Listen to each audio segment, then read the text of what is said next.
బలగం మూవీతో ఊహించని హిట్ సాధించిన నటుడు, దర్శకుడు వేణు మరో మూవీకి సిద్ధమయ్యాడు.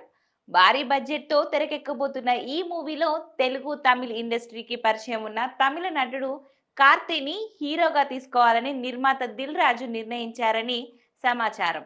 టాలీవుడ్ లో 10 కాలాలు గుర్తుండిపోయే గొప్ప విజయాన్ని అందుకున్నారు దర్శకుడు వేణు.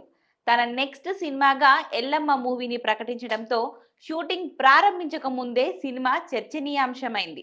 ఇక ఈ మూవీలో హీరోగా నితిన్ నటించనున్నట్లు మొదట్లో ప్రకటించారు. అయితే ప్రస్తుతం లెక్కలు మారినట్టు తెలుస్తుంది. ఈ సినిమా బడ్జెట్ 70 కోట్లకు తేలడంతో మార్కెట్ను దృష్టిలో పెట్టుకొని పాన్ ఇండియా లెవెల్ స్టార్ ని తీసుకోవాలని నిర్మాత దిల్ రాజు భావిస్తున్నారట. ఇక ఇందులో భాగంగా తమిళ, తెలుగు భాషలలో క్రేజ్ ఉన్న హీరో కార్తీని సంప్రదించేందుకు సన్నాహాలు జరుగుతున్నట్లు సమాచారం. ఇందులో కథానాయిక ఎల్లమ్మ పాత్రకు సాయి పల్లవిని లేదా కీర్తి సురేష్ ని ఇద్దరిట్లో ఎవరో ఒకరిని ఖరారు చేసే అవకాశం ఉంది. ఈ సినిమాకు చెందిన అధికారిక ప్రకటన త్వరలో రానుంది.